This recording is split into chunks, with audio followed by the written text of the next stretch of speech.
पंथी गाना सुनने के लिए सब्सक्राइब करें।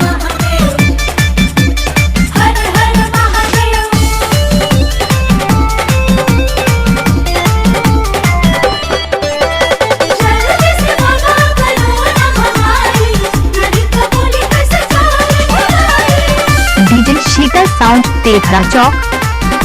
डीजे शीतल साउंड तेघरा चौक। बावे रोजगार नहीं लगे बावे पूंजी बोलबम के नारा लगे घर ही में गूंजी।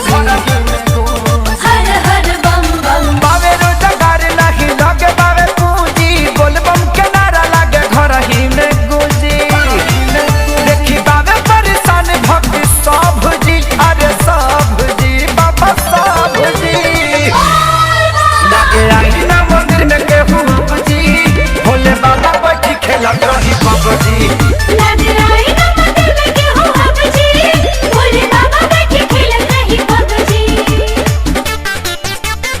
ओम हरि ओम।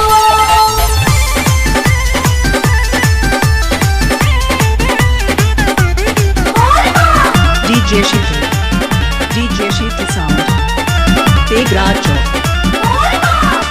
बड़ी कमाल है कोरोना के भागाई बेदी आशीर्वाद लोग घर ही से फलवा पाई।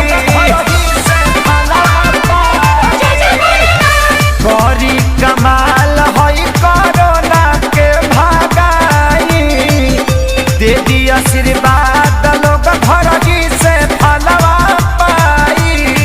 कावर सजाती देव घर चली भांग धतूरा बेल पत्थर चढ़ैती जीवी गंगा में नहैती डभाडभ जी डभाडभ जी डभाडभ जी। लगे आई ना मंदिर में केहू जी भोले बाबा बैठी खेलत रही बाबूजी। लगे आई ना मंदिर में केहू जी भोले बाबा बैठी खेलत रही बाबूजी। प्रेम से बोली बाबा बैजूनाथ की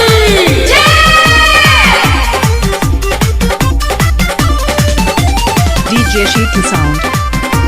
डीजे शीतल साउंड तेघरा चौक।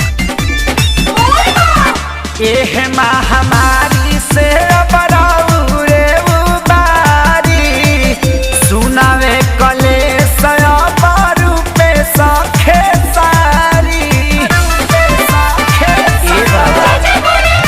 एह महामारी से बराउरे उबारी सुनावे कलेश पुरु पे सखे सारी। पंकज विकास देखी करल सवाल जी कहले शंकर की बाबे बुरा हाल जी। तराउर दर्शन होई बाबा कब जी अरे कब जी बोली कब जी। लगे आई ना मंदिर में केहू जी भोले बाबा बैठी खेलत रही बाबूजी।